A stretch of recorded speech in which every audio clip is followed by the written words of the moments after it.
ಸರ್ವಸಿದ್ಧಂ ಶಿವಪ್ರದಂ ಸ್ವಯಂ ಸಿದ್ಧಮಹಂ ವಂದೇ ಸಿತಾರೂಢಯತೀಶ್ವರಂ ವಿದ್ಯಾವಿನಯ ಸಂಪನ್ನಂ ವೀತರಾಗಂ ವಿವೇಕಿನಂ ವಂದೇ ವೇದಾಂತ ತತ್ವಜ್ಞಂ ಶಿವಾನಂದ ಭಾರತೀಶಂ. ಅದ್ವೈತ ಸಾರ್ವಭೌಮ ಸುಜ್ಞಾನ ಚಕ್ರವರ್ತಿ ಜಗದ್ವಂದಿ ಜಗದ್ಗುರು ಸಿದ್ಧಾರೂಢರ ಸದ್ಗುರು ಗುರುನಾಥಾರೂಢರ ಚರಣಾರವಿಂದಗಳಲ್ಲಿ ನತಮಸ್ತಕನಾಗಿ ಸೂರ್ಯ ತಪಸ್ವಿ ಜಗದ್ಗುರು ಶಿವಯೋಗೀಶ್ವರರ ದಾಸೋಮೂರ್ತಿ ಸದ್ಗುರು ರೇವಣ ಸಿದ್ಧ ಶಿವಯೋಗೀಶ್ವರರ ವಾಕ್ಸಿದ್ಧಿ ಪುರುಷ ಸಿದ್ದರಾಮ ಶಿವಯೋಗೀಶ್ವರರ ಚರಣಾರವಿಂದಗಳಲ್ಲಿ ನತಮಸ್ತಕನಾಗಿ ಕ್ಷೇತ್ರದ ಅಧಿಷ್ಠಾತೃ ದೇವತೆ ಕೃಪಾಮಯಿ ಕರುಣಾಮಯಿ ಜಗಜ್ಜನನಿ ಅಂಬಾ ಪರಮೇಶ್ವರಿಯನ್ನು ಎನ್ನ ಮಂದಿರದಲ್ಲಿ ಧ್ಯಾನಿಸುತ್ತ ವಿಶ್ವ ಶಾಂತಿಗಾಗಿ 53ನೇ ವರ್ಷದ ಅಖಿಲ ಭಾರತ ವೇದಾಂತ ಪರಿಷತ್ತು ಹಾಗೂ ಸದ್ಗುರು ಅಪ್ಪಾಜಿಯವರ 83ನೇ ವರ್ಷದ ಜಯಂತ್ಯುತ್ಸವ ತನ್ನಿಮಿತ್ತವಾಗಿ ಹಮ್ಮಿಕೊಳ್ಳಲಾಗಿರುವ ಇಂದಿನ ಈ ಬ್ರಹ್ಮಸಭೆಯ ದಿವ್ಯ ಸಾನ್ನಿಧ್ಯ ಸ್ಥಾನದಲ್ಲಿ ವಿರಾಜಮಾನರಾದ ನಮ್ಮ ನಿಮ್ಮೆಲ್ಲರ ಆರಾಧ್ಯ ದೈವ ವಿಶ್ವಕುಟುಂಬಿ ನಿರಾಭಾರಿ ದೇಶಿಕೋತ್ತಮ ಮಾತನಾಡುವ ನಡೆದಾಡುವ ದೇವರೆಂದೇ ಪ್ರಖ್ಯಾತಿಯನ್ನು ಪಡೆದಿರುವ ಶಂಭುಲಿಂಗ ಸ್ವರೂಪಿಗಳಾಗಿರುವ ಸದ್ಗುರು ಅಪ್ಪಾಜಿಯವರ ಹರಿದಾವರಿಗಳಿಗೆ ಪಡಮಟ್ಟು, ಅದೇ ರೀತಿಯಾಗಿ ಇಂದಿನ ಕಾರ್ಯಕ್ರಮದ ಪಾವನ ಸಾನ್ನಿಧ್ಯ ಸ್ಥಾನದಲ್ಲಿ ವಿರಾಜಮಾನರಾದ ಪರಮ ಪೂಜ್ಯರು, ಶ್ರೋತ್ರಿಯ ಬ್ರಹ್ಮನಿಷ್ಠರು, ವೇದಾಂತ ವಾಗೀಶ ಗೀತೋತ್ತಮ ಆಚಾರ್ಯ, ಶಿವಾದ್ವೈತ ತತ್ವಭೂಷಣರೆಂದೇ ಪ್ರಖ್ಯಾತರಾದ ಇತ್ತೀಚೆಗೆ ದಿವ್ಯ ಚೇತನ ಪ್ರಶಸ್ತಿಗೆ ಭಾಜನರಾಗಿರ್ತಕ್ಕಂಥ ಸದ್ಗುರು ಶಿವಕುಮಾರ ಅಪ್ಪಂಗಳವರ ಅಡಿದಾವರಿಗಳಿಗೆ ಪಣಮಟ್ಟು, ಅದೇ ರೀತಿಯಾಗಿ ಇಂದಿನ ಕಾರ್ಯಕ್ರಮದ ಅಧ್ಯಕ್ಷ ಸ್ಥಾನವನ್ನು ವಹಿಸಿಕೊಂಡಿರುವ ಪರಮ ಪೂಜ್ಯ ಶ್ರೋತ್ರಿಯ ಬ್ರಹ್ಮನಿಷ್ಠ ವಿದ್ಯಾನಂದ ಭಾರತಿ ಅಪ್ಪಂಗಳವರ ಹಾಗೂ ಪರಮ ಪೂಜ್ಯ ರಾಮಾನಂದ ಭಾರತಿ ಮಹಾಸ್ವಾಮೀಜಿಯವರ ಚರಣಾರವಿಂದಗಳಲ್ಲಿ ನತಮಸ್ತಕನಾಗಿ ವೇದಿಕೆ ಮೇಲೆ ಉಪಸ್ಥಿತರಿರುವ ಸಕಲ ಪೂಜ್ಯರ ಹಾಗೂ ಮಾತಾಜಿಯವರ ಚರಣಾರವಿಂದಗಳಲ್ಲಿ ನತಮಸ್ತಕನಾಗಿ ಸದ್ಗುರುದೇವರ ಉಪದೇಶಾಮೃತವನ್ನು ಆಲಿಸಿ ಪರಮ ಪವಿತ್ರವಾದ ಈ ಮನುಷ್ಯ ಜನ್ಮವನ್ನು ಕೃತಾರ್ಥ ಮಾಡಿಕೊಳ್ಳಬೇಕೆಂಬ ಸದಿಚ್ಛೆಯಿಂದ ಇಲ್ಲಿ ಸಮಾವೇಶಗೊಂಡಿರುವ ಶಿವಸ್ವರೂಪಿಗಳೇ, ನಿಮ್ಮೆಲ್ಲರಿಗೂ ಅನೇಕ ವಂದನೆಗಳನ್ನು ಹೇಳುತ್ತಾ ಇಂದಿನ ಚಿಂತನೆಯಲ್ಲಿ ಪಾಲ್ಗೊಳ್ಳೋಣ. ಇಲ್ಲಿಯವರೆಗೂ ಪೂಜ್ಯರು ಶಂಕರ ಭಗವತ್ಪಾದರಿಂದ ವಿರಚಿತವಾಗಿರ್ತಕ್ಕಂಥ ಮೋಹ ಮುಗ್ಧರದೊಳಗಿನ ಕೊನೆಯ ಶ್ಲೋಕವಾಗಿರ್ತಕ್ಕಂಥ ಯಾವ ಗುರುಚರಣಾಂಬುಜ ನಿರ್ಭರ ಭಕ್ತ ಸಂಸಾರಾದ ಚಿರಾದ್ಭವ ಮುಕ್ತ ಕೇಂದ್ರಿಯ ಮಾನಸ ನಿಯಮಾದೇವಂ ದ್ರಕ್ಷಸಿ ನಿಜ ಹೃದಯಸ್ಥಂ ದೇವಂ ಅಂತಕ್ಕಂಥ ಶ್ಲೋಕವನ್ನು ಆಧಾರವಾಗಿಟ್ಟುಕೊಂಡು ಬಹಳ ಸುಂದರವಾಗಿ ತಿಳಿಯಪಡಿಸ್ತಾ ಬಂದರು. ನಾವೆಲ್ಲರೂ ಕೂಡ ಅತ್ಯಂತ ದುಃಖದ ನಿವೃತ್ತಿ ಪರಮಾನಂದ ಪ್ರಾಪ್ತಿ ರೂಪ ಮೋಕ್ಷವನ್ನ ಪಡಿಬೇಕಾಗಿತ್ತು ಅಂದ್ರೆ ಅದು ಯಾರಿಂದ ಸಾಧ್ಯದಂದ್ರೆ ಸದ್ಗುರುದೇವನ ಕೃಪೆಯಿಂದಲೇ ಸಾಧ್ಯದ. ಸದ್ಗುರುದೇವನಲ್ಲದೆ ಬೇರೆ ಯಾರು ನಮ್ಮ ಹೃದಯದಲ್ಲಿ ಅಡಗಿರ್ತಕ್ಕಂಥ ಅಂಧಕಾರವನ್ನ ಕಳೆದು ನಮ್ಮ ಹೃದಯದಲ್ಲಿರ್ತಕ್ಕಂಥ ಆತ್ಮವಸ್ತುವನ್ನ ಸಾಕ್ಷಾತ್ಕಾರ ಮಾಡಿಕೊಡುವಂತ ಶಕ್ತಿ ಯಾರಿಗಿದೆ ಅಂತಂದ್ರೆ ಲೋಕದಲ್ಲಿ 3 ಲೋಕದಲ್ಲಿ ಸದ್ಗುರು ದೇವನನ್ನ ಬಿಟ್ಟು ಬೇರೆ ಯಾರಿಗೂ ಈ ಶಕ್ತಿ ಇಲ್ಲ.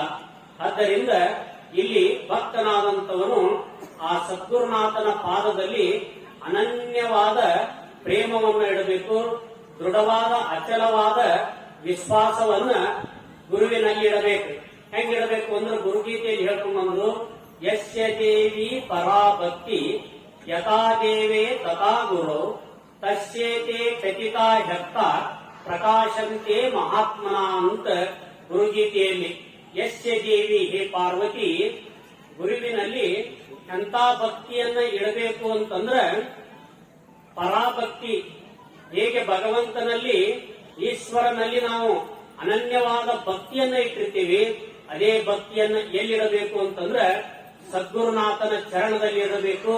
ಆ ಭಕ್ತಿ ಹೆಂಗಿರಬೇಕು ಅಂದ್ರೆ ದೃಢವಾಗಿರಬೇಕು, ಅಚಲವಾಗಿರಬೇಕು, ಪ್ರೇಮದಿಂದ ಕೂಡ್ಕೊಂಡಿರಬೇಕು, ಗುರು ಪರಮಾತ್ಮನ ಸ್ವರೂಪನೇ ಅಂತ ತಿಳ್ಕೊಂಡಿರ್ಬೇಕು. ಹಿಂಗ ನಾವು ಆ ಗುರುಪಾದದಲ್ಲಿ ಭಕ್ತಿಯನ್ನಿಟ್ವಿ ಅಂತಂದ್ರ ಆ ಗುರುಪಾದದಲ್ಲಿ ಎಂತ ಶಕ್ತಿ ಅದಂತಂದ್ರ ಯದಂಗ್ರಿ ಕಮಲ ದ್ವಂದ್ವಂ ದುಃಖ ತಾಪ ನಿವಾರಕಂ ತಾರಕಂ ಆಪದಾಂ ಒಂದೇ ಗುರುಂ ಪ್ರಣಮಾಮ್ಯಹಂ ಅಂತೇಳಿ ಗುರುಗೀತೆಯಲ್ಲಿ ಇನ್ನೊಂದು ಶ್ಲೋಕ ಬರ್ತದ.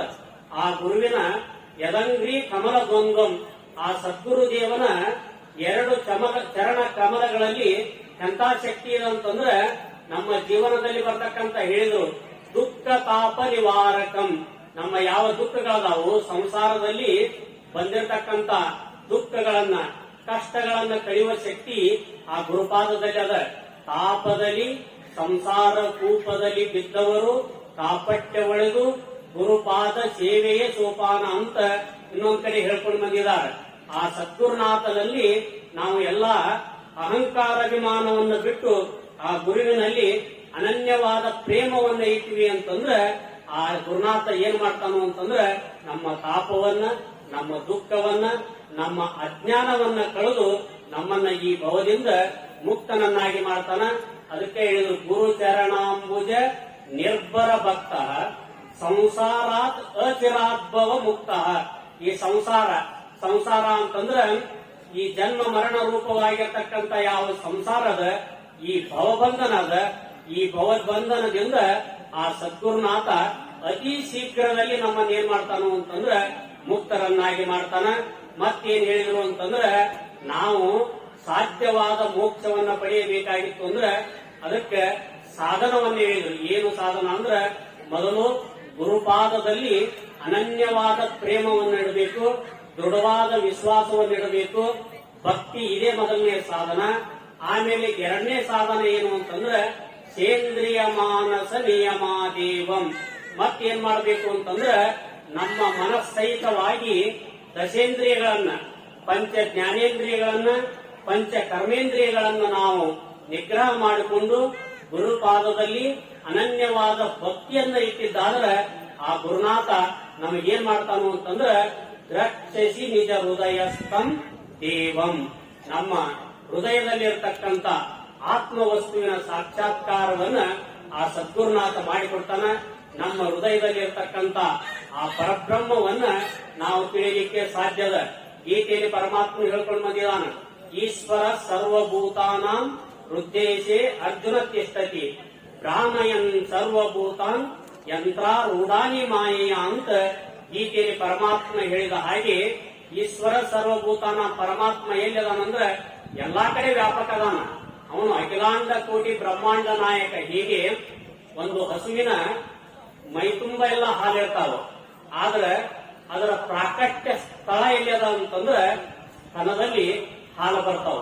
ಪರಮಾತ್ಮ ಎಲ್ಲಾ ಕಡೆ ವ್ಯಾಪಕ ಇದ್ರೂ ಕೂಡ ನಾವು ಎಲ್ಲಿ ನಮಸ್ಕಾರ ಮಾಡ್ತೀವಿ ಅಂತಂದ್ರೆ ಗರ್ಭಗುಡಿಗೆ ನಮಸ್ಕಾರ ಮಾಡ್ತೀವಿ.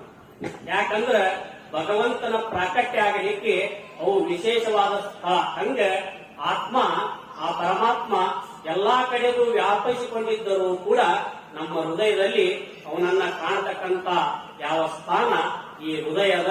ಆದ್ದರಿಂದ ನಮ್ಮ ಹೃದಯದಲ್ಲಿ ಇರತಕ್ಕಂತ ಆ ಸತ್ಯ ವಸ್ತುವಿನ ಸಾಕ್ಷಾತ್ಕಾರ ನಮಗ ಆಗಬೇಕಾಗಿತ್ತು ಅಂತಂದ್ರೆ ನಾವು ಆ ಸದ್ಗುರುನಾಥನಲ್ಲಿ ಅನನ್ಯವಾದ ಪ್ರೇಮವನ್ನ, ಭಕ್ತಿಯನ್ನ ಇಟ್ಟು ನಮ್ಮ ಮನುಷ್ಯ ಜನ್ಮವನ್ನ ಕಲ್ಯಾಣ ಮಾಡಿಕೊಳ್ಳೋಣ.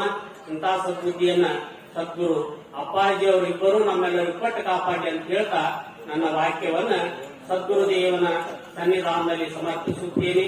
ಹರಿ ಓಂ.